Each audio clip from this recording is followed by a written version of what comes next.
प्रेक्षकांनो, आज तसं त्यांनी एवढं काही दाखवलं नाहीये, पण ठीक आहे, छान दाखवलंय. ती मिताली म्हणत असते, युवराज तुझ्यासाठी हे सगळं एक्सेप्ट करणं खूप अवघड आहे ना. पिंकी या जगात नाहीये, तुला रिअलिटी फेस करावीच लागणार आहे. आता सुशीलाबाई म्हणतात, युवराज अरे असं काय करतो, सत्याचा स्वीकार कर. काही झालं तरी तुला ह्या गोष्टी सामोऱ्या जाव्याच लागणार आहे. अरे तुला लई त्रास होतो रे युवराज, आणि तुझा त्रास बघून माझा जीव फार कासावीस होतो. तुझा त्रास नाही बघवत मला. युवराज म्हणतो, आईसाहेब तसं असतं ना तर तुम्हाला कळलं असतं की आम्हाला काय त्रास होतोय. आईनी नुसतं डोळ्यात जरी बघितलं ना पोराच्या, तरी आईला कळतं पोराच्या मनात काय चाललंय ते. पण तुम्हाला ते कळत नाही. एकतर त्यात तुमची चूक आहे, नाहीतर आमच्या मनात काय चाललंय, काय सत्य आहे हे तुम्हाला दिसत नाहीये. आता युवराज तिथून निघून जात असतो. ही मिताली त्याचा हात धरते आणि म्हणते, थांब ना Yuvraj, please try to forget her आणि मूव ऑन. मी आहे ना, मी मदत करेल तुला तिला विसरण्यासाठी. आता ती त्याच्या खांद्यावर वगैरे हात ठेवतीये, पण युवराज मात्र कोणाचं काही ऐकत नाहीये. सुशीलाबाई माईसाहेबांजवळ जातात आणि म्हणतात, तुम्ही सांगा ना त्याला समजावून. माईसाहेब पण आता प्रेक्षकांनो पिंकीच्या म्हणजे बघा तुम्ही काय बोलतात, त्या युवराजच्या गालावरनं हात फिरवतात आणि म्हणतात, हे बघ युवराज, आमचं पण मन धजावत नाही रे. पिंकी गेलीये हे स्वीकारायला.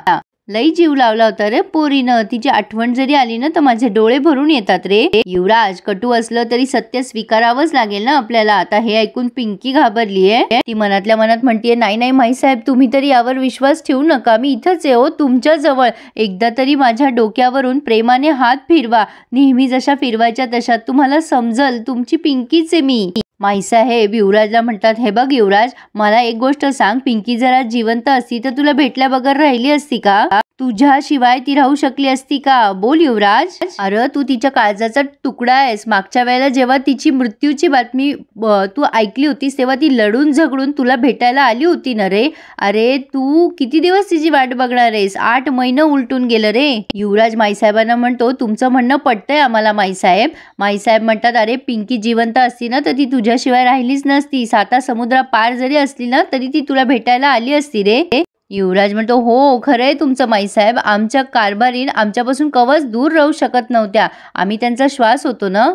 पण ठीक आहे, यातनं आम्ही बाहेर पडू. थोडासा वेळ द्या आम्हाला माईसाहेब. आता हे ऐकल्यावर पिंकी पुन्हा घाबरतीये. थोडक्यात काय प्रेक्षकांनो, पिंकीच्या हातातनं सगळं निसटून चाललंय. युवराज माईसाहेबांना म्हणतो, आम्ही प्रयत्न करतो त्यांना विसरायचा. असं म्हणून तो निघून गेलाय. आता सगळेच ज्याच्या त्याच्या कामाला चाललेत. पिंकी रडायला लागते मनामध्ये आणि तिथून निघून जाते. सुशीलाबाई आणि बापूसाहेब मात्र एकमेकांकडे बघून स्माईल करताय. आता ही पिंकी आउट हाऊस मध्ये जाते आणि रडायला लागते. मनातल्या मनात विचार करते, बापूसाहेब किती उलट्या काळजाचे निघालात हो तुम्ही. खूपच हलक्यात घेतलं मी तुम्हाला. लई मोठी चूक झाली माझ्याकडून. माझं दी एंड करून समाधान नाही झालं ना, म्हणून माझ्या धनीच्या मनातून मला कायमचं पुसताय का? उलट्या काळजाचा माणूस. माझ्या धनींचं वागण्याचं आश्चर्य नाही वाटत मला. धनी माझंच चुकतंय. मी तुमच्या समोर येत नाहीये, काय करू मी? पण तुम्ही असा कसा विश्वास ठेवताय की तुमची कारभारीण जिवंत नाहीये? मग ती ठरवते, नाही नाही नाही, आता मला धनींना जाऊन सांगावंच लागेल की मीच त्यांची पिंकी आहे, मीच त्यांची कारभारीण आहे. आता नाही मला थांबवलं जाणार. आता ती जाणार युवराजला सांगायला. तेवढ्यात त्या देवयानीचा फोन येतो.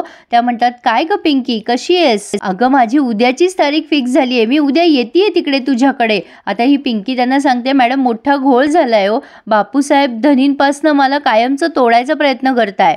त्यांनी मितालीचं लग्न ठरवलंय युवराजशी आणि मी जिवंत नसल्याचे पुरावे सुद्धा धनींसमोर ठेवलेत. देवयानी मॅडमला आश्चर्यच वाटलंय. त्या म्हणतात, काय बोलतेस तू? हे राजकारणी लोक कुठल्या थराला जातील ना काही सांगता येत नाही. मी विचार केला होता ना त्याही पेक्षा जास्ती नीच निघाला तुझा सासरा. खूपच पाताळ यंत्री निघाले ग ते. हे बघ, तू हिम्मत हारू नकोस, मी आहे तुझ्यासोबत. पिंकी त्यांना म्हणते, पण मॅडम मला आता वेळ नाही घालवावा लागणार. मला बापूसाहेबांचं काही नाही, पण धनींचं काय? मला त्यांना सांगावं लागेल ना की मी जिवंत आहे.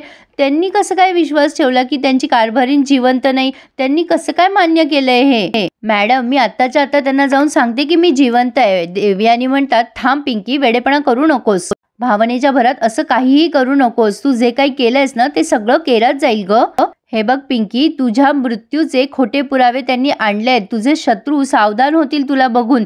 ते पुन्हा तुला पळपुटी आणि पाताळयंत्री सिद्ध करायला मागे पुढे बघणार नाहीत. हे बघ, या क्षणी तू स्वतःला निर्दोष सिद्ध करणं, तुझ्या गुन्हेगारांचे चेहरे लोकांसमोर आणणं हे जास्त महत्वाचं आहे. आय एम सॉरी, पण तुला ना आणखीन थोडा वेळ थांबावं लागणार आहे. पिंकी म्हणते, नाही धनी, मी अजून वाट नाही बघू शकणार. माझे धनी समोर आहेत, मी त्यांना डोळे भरून बघू पण शकत नाहीये. मला सांगू दे ना देवयानी मॅडम प्लीज.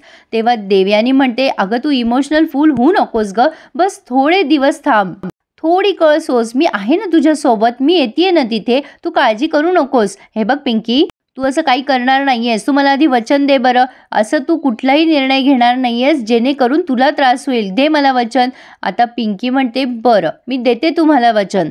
देवयानी म्हणतात, दॅट्स लाईक माय गर्ल. अगं तुझ्या शत्रूंनाही कळू दे की पिंकी इज बॅक. आणि काय म्हणतेस तू? अगं वाट लावून टाक शत्रूंची. आता मागे हटू नकोस, मी तुला लवकरच भेटणार आहे, काळजी घे. पिंकी त्यांना हो मॅडम असं म्हणून फोन ठेवते, पण मनात विचार करते, हो मॅडम बरोबर बोलताय तुम्ही, वाट तर लावायचीच. पिंकीचं नाव जरी ऐकलं ना तरी थरथराट व्हायला पाहिजे या शत्रूंमध्ये. ऐसा सबक सिखाऊंगी मैं इन सबको, होशियार शत्रु लोग, पिंकी इज बॅक. आता पुन्हा या तिकडीची मीटिंग चालू आहे, म्हणजे सुशीलाबाई, धनंजय आणि बापूसाहेब. या सुशीलाबाई म्हणतात, आओ हे बघा, त्या लबाड पोरीनं ना मितालीला आणलेली अंगठी स्वतःच्या बोटात घालून मोकळी झाली बरं. त्या पोरीनं नाकी 9 आणलेत माझ्या. बापूसाहेब म्हणतात, तिची एवढी हिंमत. धनंजय म्हणतो, अहो त्या पोरीनं मनात आणलं ना तर युवराजशी लग्न करून मोकळी होईल ती. डेंजर बाई हो तुम्ही. बापूसाहेब म्हणतात, अहो एवढं कशाला टेन्शन घेताय तुम्ही. एकदा का मितालीचं लग्न झालं युवराजशी की ती मुलगी आणि समस्या सगळ्या सुटतील हो. त्या मितालीचं लग्न झाल्यावर त्या असिस्टंट पिऊची काय गरज आहे, देऊ तिला गावी पाठवून तिच्या.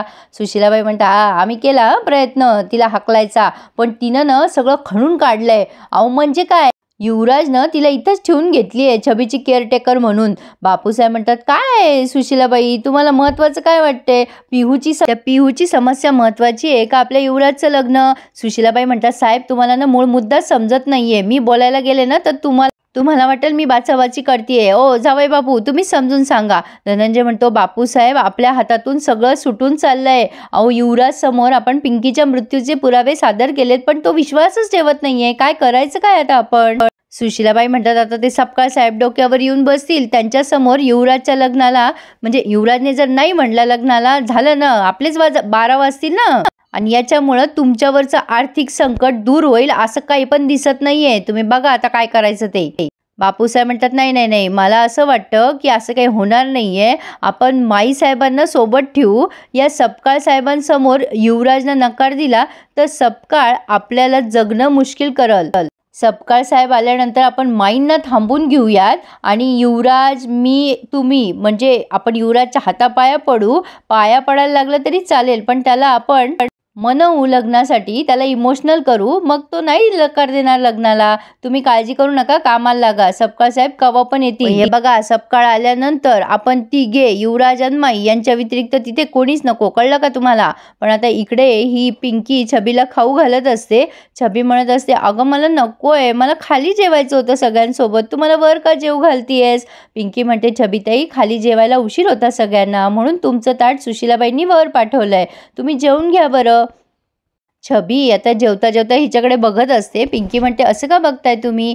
छबी म्हणते, तुला माहिती आहे का ती पिंकी आहे ना, पिंकी ती गेली ग. आता पिंकी म्हणते, छबीताई असं बोलायचं नसतं. छबी म्हणते, अगं तुला माहिती आहे का ती पळून गेली, तिनं सगळे खोटे औषधं टाकले होते आमच्या गावामध्ये. पिंकी म्हणते, कोणी सांगितलं तुम्हाला छबीताई? लोक काही पण बोलत असतील, ते सगळं खोटं आहे, तुम्ही नका विश्वास ठेवू त्यांच्या बोलण्यावर. छबी म्हणते, मी नाही विश्वास ठेवला, पण तुझ्या आधी ना ती पिहू, म्हणजे पिंकी माझी बेस्ट फ्रेंड होती ग पिहू, पण घरातले सांगतात सगळे ती खूप वाईट होती, ती खोटी होती. तेव्हा पिंकी ओरडते जोरात, म्हणजे पिहू ओरडते आणि म्हणते, खोटे बोलताय सगळेजण. छबी म्हणते, काय ग तुला तर काहीच माहिती नाहीये तिच्याबद्दल, मग तू कसं काय बोलतेस असं सगळं?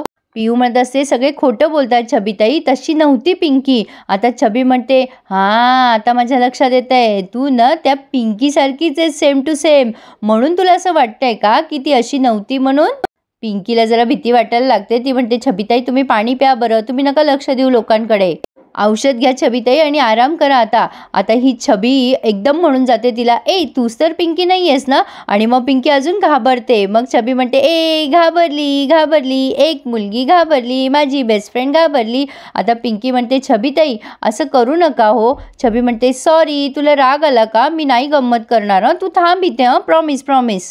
ए तू जाऊ नकोस ना गं, मला या खोलीत खूप कंटाळा येतो गं, तू बस नाही इथे गप्पा मार माझ्याशी. आता पिंकी म्हणते, बरं बरं थांबते मी, तुम्ही जेवून घ्या. पण आता पुढे आपण बघतोय प्रेक्षकांनो, मिताली म्हणते की हे बघा वुडबी सासूबाई, माझे वडील आता कुठल्याही क्षणाला इथे येत असतील, डॅड माझे, पण युवराज रेडी आहे ना माझ्या लग्नाला, तुम्ही बोलल्या ना त्यांच्याशी.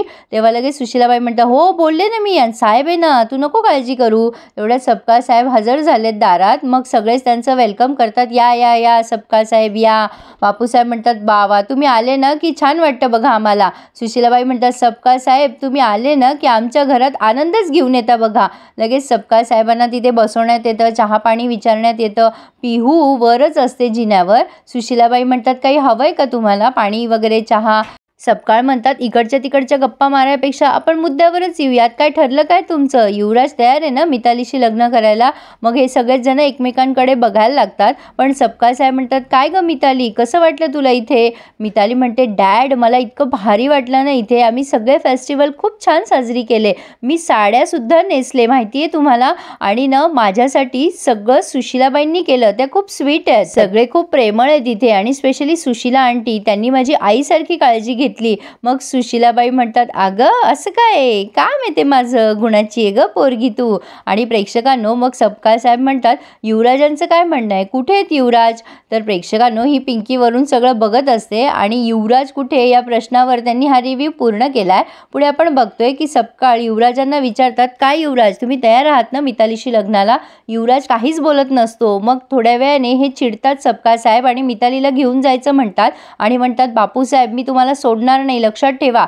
मग हा युवराज जरा विचार करतो आणि म्हणतो, थांबा सपकाळ साहेब, मी तयार आहे मितालीशी लग्नाला. आता प्रेक्षकांनो कदाचित युवराजला असं वाटतंय असं केल्यामुळे ही पिंकी लवकर समोर येईल, तर आता बघूयात देवयानी येणार आहे आणि कसं कसं बापूसाहेबांचं भिंग फुटणार आहे हे ते लवकरच दाखवणार आहे. तर मग प्रेक्षकांनो तुम्हाला माझा रिव्ह्यू आवडतो ना, मग डिटेल आणि नो फेक रिव्ह्यू ऐकायसाठी प्लीज आपल्या चॅनलला नक्की सबस्क्राईब करायला विसरू नका. धन्यवाद.